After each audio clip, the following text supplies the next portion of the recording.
সবাইকে জানাই লক্ষ্মী পূজার অনেক অনেক শুভেচ্ছা ও ভালোবাসা। আশা করব সকলে ভালো আছে।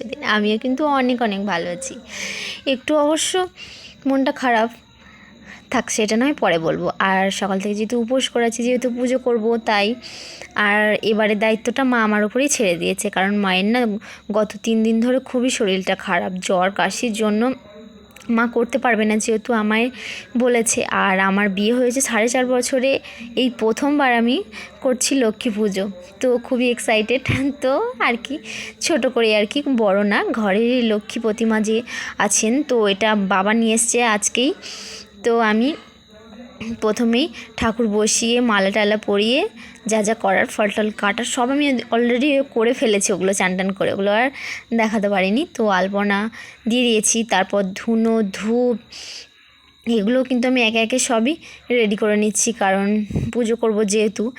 আর মা না এদিকে আসেনি, কারণ মা একটু রান্নার দিকে ছিল আর শরীরটা খারাপ, তো আমি বললাম আমি একাই পারবো, তো মায়ের আসতে হবে না, তুমি শুধু বলে বলে দাও কীভাবে করব। তো এদিকে দেখো আমি কিন্তু সাজিয়ে নিয়েছি। আর এদিকে আমাদের গনশুকে, ওকেও কিন্তু বসিয়ে দিয়েছি পুজোর জন্য, ছোট পাপাকে। তো চলো এদিকে কিন্তু আমি পুজো করে নিচ্ছি। শঙ্খধ্বনি, প্রদীপ, তারপর ওটা হচ্ছে খঞ্জনি, তো এগুলো আমি বাজিয়ে নিলাম।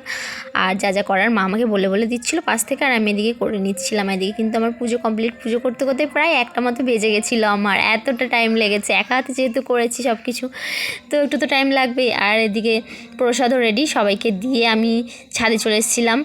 তো সকালবেলা দেখলাম রোদ উঠেছে, তারপরে দেখছো বাবা চলে গেছে সূর্য মামা, আর এদিকে কিন্তু মেঘলা চলে এসেছে। আর ছাদে যেহেতু আমার প্রচণ্ড জামা কাপড় ছিল, তো আমি ভাবলাম যাই ওখানে গিয়েই ফল খেয়ে নেবো। আর আমার না খুব ভালো লাগে, কারণ মেঘলা মেঘলা ওয়েদার, তো হাওয়া দিচ্ছিলো, তো আমি ওখানেই বসে বসে মজা করে খাচ্ছিলাম একা একা। তো তারপরে এদিকে কিন্তু আমি লুচি টুচি বানাতে হবে, যেহেতু লুচি খেতে আমার অতটাও ভালো লাগে না, আমার একটু মনে হয় ভাতটা হলে ভালো হয়। লুচি খেয়ে না আমি বেশিক্ষণ থাকতে পারি না, যাই খাই একটু ভাত না হলে চলে বলো। তো এদিকে কিন্তু মা দেখছি সব কিছু কিন্তু করেই ফেলেছে একা হাতে, আমি শুধু একটু বেলে দিয়েছি।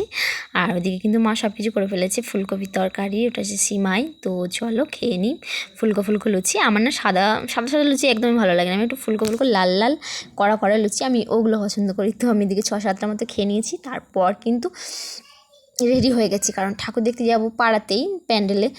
তো ছেলেটা কাঁদছিল, তো মাও বলছিল চলো ঘুরে আসি। আর আমাদের কিন্তু এখানে ইনভিটেশনে ছিল, তো যাবো একটু খিচুড়ি খেতে। তো এদিকে কিন্তু আমি ঠাকুরগুলো তোমাদের সব দেখিয়ে দিচ্ছি একে একে। আর এদিকে দেখো এর অবস্থা, লক্ষ্মী তো মা লক্ষ্মী, সত্যি মুখখানা কি বেশ এত সুন্দর, কি বলবো, ছোট ছোট কিউট কিউট। তারপর এদিকে কিন্তু খেয়ে নিয়েছিলাম খিচুড়ি, তার সাথে আলুর তরকারি। আর এদিকে একটু ঢং করে নিচ্ছিলাম লাইটের কাছে।